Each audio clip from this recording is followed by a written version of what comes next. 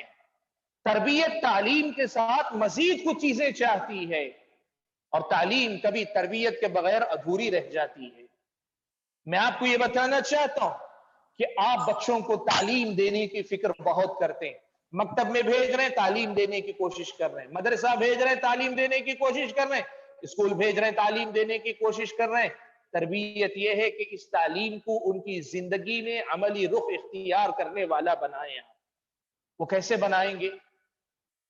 آپ ایک مثال کے طور پر بچے کو 5 وقتہ نمازوں کا پابند بنا رہے ہیں تو آپ اس بچے کو نماز پڑھنے کا طریقہ گھر میں سکھلائیے۔ اسے دعائے استفتاح یاد ہے، اسے قرآن میں پڑھی جانے والی سورتوں کے ساتھ، نماز میں پڑھی جانے والی سورتوں کے ساتھ نماز میں پڑھی جانے والی دعائیں یاد ہیں، نماز سے کے بعد کی دعائیں یاد ہیں، اس کو صبح شام کے اذکار اسے یاد ہیں، یہ آپ سیکھتے ہیں، معلوم کرتی ہیں۔ آپ یہ بھی دیکھیں کہ وہ بچہ اس وقت پر اس کو استعمال کر رہا ہے۔ مثال کے طور پر آپ بچے کو سکھا دیتی ہیں کہ استنجا کے لیے جاتے ہوئے یہ دعا پڑھنا چاہیے، بیت الخلاء سے نکلتے وقت یہ دعا پڑھنی چاہیے۔ آپ یہ بھی دیکھیں کہ کیا بچہ جاتے آتے ہوئے ان پر عمل کر رہا ہے۔ یہ ہے تربیت۔ تعلیم یہ ہے کہ آپ بچے کو بتا دیں کہ یہ ادب ہے اور یہ دعا پڑھنی چاہیے۔ تربیت یہ ہے کہ جب بچہ بیت الخلاء جائے اور آئے تو آپ نظر رکھیں کہ یہ ہو رہا ہے کہ نہیں ہو رہا ہے۔ تعلیم یہ ہے کہ آپ بتا دیں بیٹا سونے سے پہلے یہ دعائیں یہ صورتیں پڑھی جاتی اور سونے کے یہ آداب ہیں۔ تربیت یہ ہے کہ بچہ جب سو رہا ہے، لیٹ رہا ہے تو کیا اس کی پابندی کر رہا ہے، یہ آپ نوٹ کریں۔ ہمارے سماج کے اندر یہ جن کے پاس توجہ ہے ان کے پاس یہ کمی ہے کہ اس تعلیم کو تربیت کے مرحلے تک نہیں لا پاتے۔ ہمیں اس بات پر بھی توجہ دینی چاہیے کہ ہمارے بچوں کی تربیت ہو اور بھرپور طریقے سے تربیت ہو، اور ہم اور آپ اگر بچوں کی ایسی تربیت کر لے گئے تو پھر ہمارے بچے مسلم رہیں گے۔ اور میں آخری بات اس حوالے سے بڑی اہم رکھنا چاہتا ہوں، بھائیوں یہ دنیا دارالامتحان، یہاں بندوں کو کئی طریقے سے آزمایا جاتا ہے۔ ہماری آزمائش کیسے ہوئی؟ ہم بڑے ہو گئے، ہم اور آپ آج بڑے ہیں، ہم اور آپ ماں باپ بن گئے، ہم اور آپ والدین کے درجے میں پہنچ گئے، لیکن ہماری آنے والی نسلیں ان کی آزمائش کیسی ہوگی اللہ ہی بہتر جانتا ہے۔ اتنی بات کم از کم آپ جان لیں، ہماری جیسی آزمائش ہوئی ضروری نہیں کہ ویسے ہی ہو، اللہ نہ کرے یہ ممکن ہے کہ ہم سے زیادہ سخت آزمائش ہو، ہمارے اپنے ملک کے اندر ہو یا ملک کے سے باہر ہو، دنیا کے مختلف علاقوں کے اندر ہو۔ دنیا جس رخ پر جا رہی ہے ایسے لگتا ہے کہ ایمان کی پہچان، اسلام کی پہچان کے ساتھ جینا مشکل بنا دیا جائے گا۔ ایسی کوششیں کی جا رہی، اللہ سے ہماری دعا ہے کہ ایسا نہ ہونے پائے، لیکن لا قدر اللہ تعالیٰ ایسا نہ کرے، ہمیں اپنے فضل و کرم سے اس قسم کے مسائل سے آزاد رکھے، ہماری نسلوں کی حفاظت کرے۔ اگر امتحان سخت ہوا تو ادھر سے امتحان سخت ہو رہا ہے اور ادھر سے تیاری کمزوری ہو رہی ہو تو پھر بچوں کے لیے امتحان اپنے دین و ایمان بچا کر، اپنی دینی شناخت، اپنی اسلامی پہچان بنا کر باقی رکھ کر آگے بڑھنے کا یہ امتحان کس قدر مشکل ہو جائے گا۔ اور اللہ نہ کرے اگر قدم ڈگمگا گئے، لغزش کا شکار ہو گئے تو ہم اور آپ اندازہ نہیں لگا سکتے۔ ہم نے اگر اپنے بچوں کو دولت دی، شہرت دی، وراثت میں جائیداد دی، سب کچھ دیا، لیکن وہ ایمان، وہ تقوی، وہ دینداری نہ دے سکے تو ہم سے زیادہ نادان اور ناسمجھ کوئی نہیں ہو سکتا۔ آپ حضرت یعقوب علیہ السلام کا قصہ پڑھ کر دیکھیے، انتقال سے پہلے اپنے بچوں کو وصیت کر کے جاتے ہیں، پوچھ کر جاتے ہیں کہ ذرا بتاؤ مجھے، میری تسلی کرواؤ، بتاؤ تم کس کی عبادت کرو گے؟ ما تعبدون من بعدی، میرے بعد کس کی عبادت کرو گے؟ وہ توحید، وہ تعلیم سکھا کر جاتے ہیں۔ حضرت ابراہیم علیہ السلام اللہ تعالیٰ سے ہاتھ اٹھا کے دعائیں مانگ رہے ہیں، گر گڑاتے ہیں، وَجْنُبْنِي وَبَنِيَ أَن نَعْبُدَ الْأَصْنَامَ، مجھے اور میرے بچوں کو